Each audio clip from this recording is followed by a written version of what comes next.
Après 3 semaines de repos bien méritées, la Formule 1 va reprendre ses droits. Et oui les amis, c'est le retour de notre championnat préféré. Et je ne sais pas vous, mais moi ça m'a manqué.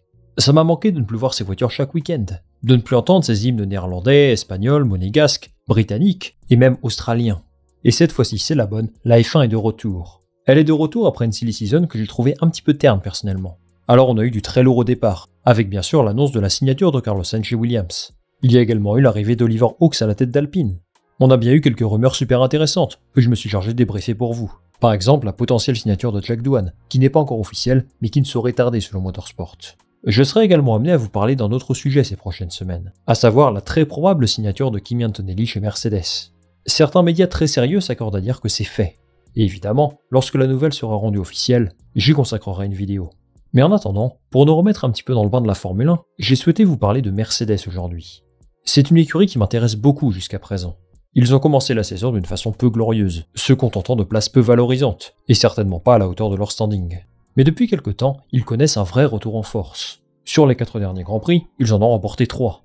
Et si vous m'aviez dit ça au début de la saison, je ne vous aurais pas cru, je dois l'admettre. Tout ça fait que Mercedes est un protagoniste très important cette saison. Et avant la reprise, j'aimerais faire un petit point sur leur situation. Pourquoi étaient-ils si mauvais en début de saison? Comment ont-ils pu trouver les forces de rebondir? Et que peut-on espérer pour eux sur les Grands Prix restants? On peut commencer par dire que Mercedes eux-mêmes étaient assez pessimistes en début de saison. Leur performance en 2023 était correcte, mais évidemment pas à la hauteur d'une écurie 8 fois champion du monde. Compte tenu de la domination de Red Bull l'an dernier, Toto Wolff n'avait pas envie de se faire de faux espoirs. Surtout que leur modèle de monoplace a grandement déçu ces dernières saisons.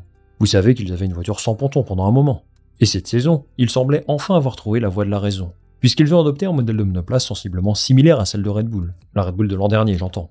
Malheureusement pour eux, ça ne semblait pas vouloir fonctionner, une année de plus. Après 7 Grands Prix, Red Bull en était à 268 points, Ferrari 212, McLaren 154 et Mercedes seulement 79. Premièrement, leur performance sur un tour était juste mauvais. Jusqu'au 7e Grand Prix, George Russell avait une position moyenne en qualification de 6,78. Quant à Lewis Hamilton, ça tombe encore plus bas, puisqu'il était à 9,8. Et ce déficit en qualification a longtemps été le grand défaut de Mercedes. En fait, ils avaient surtout des problèmes de compréhension. La classique Mercedes, entre guillemets, c'était d'avoir une voiture plutôt cohérente en essai libre, mais qui dégringolait en qualification. Les données en simulation ne correspondaient pas à ce qu'ils obtenaient en piste, tout simplement. Est-ce que c'est un problème de personnel, un problème de matériel, un problème avec les pilotes? Peut-être un ensemble de tout ça finalement. Mais quoi qu'il en soit, ça ne fonctionnait pas sur cet aspect. Au-delà des performances en qualification, ils avaient de gros soucis sur le train arrière de la voiture. Hamilton comme Russell ne comprenaient pas du tout comment bien gérer ce train arrière. Des fois ça s'ouvrirait, ça survirait. Il y avait un équilibre très étrange, une voiture qui faisait l'inverse de ce que demandaient les pilotes. Et en plus de ça, ils avaient de gros problèmes d'effet de sol.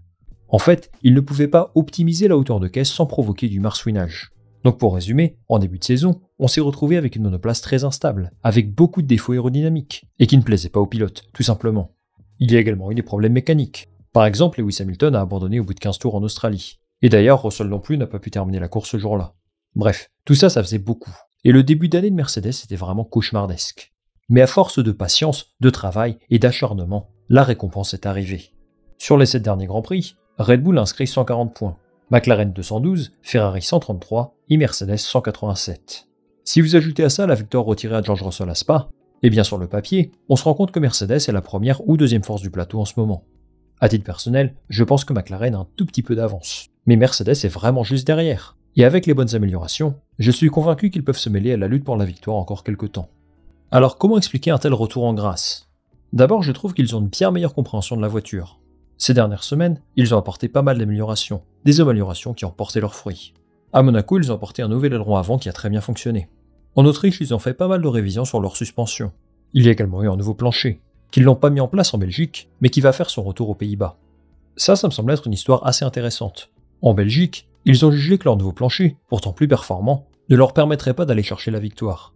Ça, c'est dû à des essais libres qu'ils ont complètement ratés. Ils ont su modifier leur monoplace pour en faire une monoplace capable de jouer la gagne. Et ça, c'est une énorme différence par rapport à Mercedes de l'an dernier. On sait que James Allison est redevenu le directeur technique de l'écurie. Ça a vraiment joué dans leur façon de comprendre cette voiture. Ils sont capables de la rendre performante dans toutes les conditions. L'an dernier, on avait quelques espoirs sur certains circuits. Par exemple, je me souviens qu'à Silverstone en 2023, ils étaient très bons. Mais ce n'était pas suffisant pour battre Red Bull. Cette fois-ci, ça l'est. Et c'est une bonne transition pour parler d'un deuxième facteur qui, selon moi, fait qu'ils sont plus forts aujourd'hui. S'ils sont plus forts, c'est aussi parce que leurs concurrents sont plus faibles. Red Bull n'est plus une force absolue comme l'an dernier. Ils ont des failles, et ça, les autres écuries ont su en profiter. McLaren semble avoir la meilleure voiture en ce moment, mais je trouve qu'ils n'arrivent pas à bien capitaliser sur cette performance supérieure. Ils ont tendance à commettre quelques erreurs. Bien évidemment, je pense à ce qu'il s'est passé en Hongrie. Mais à plusieurs reprises, Lando Norris pense qu'il aurait pu gagner, et que son écurie a clairement laissé passer leur chance. Ils ont des problèmes au niveau de la stratégie, au niveau de leur compréhension de la course. Et ça, c'est quelque chose que Mercedes n'a pas. Ou en tout cas, qu'ils ont moins affiché ces derniers temps. Quant à Ferrari, eh bien ça avait commencé en fanfare. Mais en ce moment, c'est sensiblement plus morose. Dans ce contexte, Mercedes eux ont su tirer leur épingle du jeu. Et compter 3 victoires après ce début de saison raté, eh bien c'est tout de même une belle remontada. Ils ont également eu un certain facteur chance. Alors la chance, ça peut se provoquer. Et personnellement, ce n'est pas quelque chose que j'aime bien mettre en avant. Mais c'est vrai qu'ils ont bénéficié de certaines conditions favorables. Évidemment, comment ne pas parler du Grand Prix d'Autriche? Russell n'aurait jamais dû gagner cette course. S'il la gagne, c'est uniquement grâce à l'accident entre Verstappen et Norris. Et il se retrouve avec cette victoire servie sur un plateau. Ça n'enlève rien à sa course très méritante, etc. Et ça permet de pondérer un petit peu leur bilan comptable. Quoi qu'il en soit, Mercedes est aujourd'hui de retour dans la lutte pour les victoires. Et ça, les amis, je dois vous dire que ça me réjouit. Comme vous le savez, ou peut-être que vous ne le savez pas d'ailleurs, je ne suis pas supporter de cette équipe. Mais il me semble que ce championnat gagne à ce que cette écurie ne soit pas un simple figurant. Mercedes est un très grand nom de ces 10 ou 15 dernières années. C'est une équipe qui a les infrastructures pour jouer les premiers rôles. Ils ont également un personnel très compétent, 2 pilotes d'un niveau exceptionnel. Et tout ça, ça doit permettre de jouer à la victoire, assurément. Alors peuvent-ils espérer une deuxième partie de saison positive, dans cette même dynamique? D'un côté, j'ai envie de dire oui. Oui, parce que la monoplace de Mercedes semble fonctionner partout désormais. Auparavant, la monoplace était peu performante lorsqu'elle était proche du sol. Vous savez que d'un circuit à l'autre, on doit baisser ou augmenter la hauteur de caisse. Pour optimiser les performances aérodynamiques, il faut parfois être plus proche du sol. C'était le grand défaut de Mercedes. Ils ne réussissaient pas à être performants sur des circuits où ils devaient abaisser leur monoplace.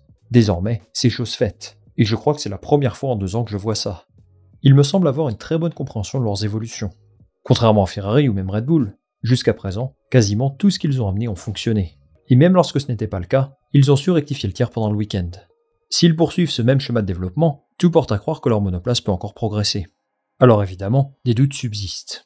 Premièrement, on les a souvent vus s'effondrer ces dernières saisons. Est-ce que tous leurs démons sont vraiment derrière eux? Il faut garder à l'esprit que cette écurie a été malade pendant 2 années complètes. Ils semblent avoir trouvé la voie de la guérison. Mais personnellement, j'ai envie d'en voir plus. J'aimerais les voir à ce niveau jusqu'à la fin de l'année. Et s'ils y parviennent, on comprendra alors qu'ils sont de retour sur de bons rails. Il faut également dire que Mercedes ne gagnera aucun titre cette saison. Est-ce que ça peut freiner en quelque sorte leur développement pour cette année? S'ils pensent qu'ils ont une chance de jouer le titre l'an prochain, mais aucune cette saison, alors pourquoi ne pas concentrer tous les efforts sur la voiture de 2025, voire celle de 2026? Je ne pense pas qu'ils fassent ça, mais c'est vrai que ça a dû leur passer par la tête. Enfin, est-ce qu'ils réussiront à maintenir cette dynamique entre les 2 pilotes? Même s'ils ont eu tous les 2 des coups de moins bien, George Russell et Lewis Hamilton font du bon travail pour le moment. Mais on sait qu'Hamilton est en partance chez Ferrari. En conséquence, est-ce qu'ils vont lui offrir les mêmes évolutions qu'à son coéquipier? Est-ce que ça ne peut pas créer une sphère négative en quelque sorte? Connaissant le professionnalisme des deux, j'en doute. Mais tout de même, c'est quelque chose à considérer. Sous ces nouvelles réglementations, Mercedes est dans le meilleur moment de son histoire. Pour eux, l'objectif est simple. Rattraper Ferrari et McLaren au classement, et obtenir plus de victoires. Leur 4e place au classement constructeur n'est pas représentatif de leur niveau actuel.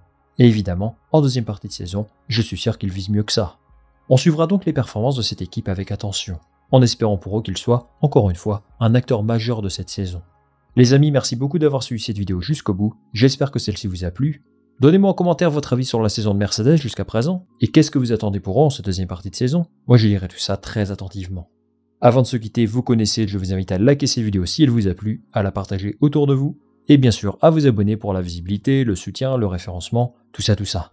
On va se retrouver très vite pour une nouvelle vidéo. Salut, à la prochaine.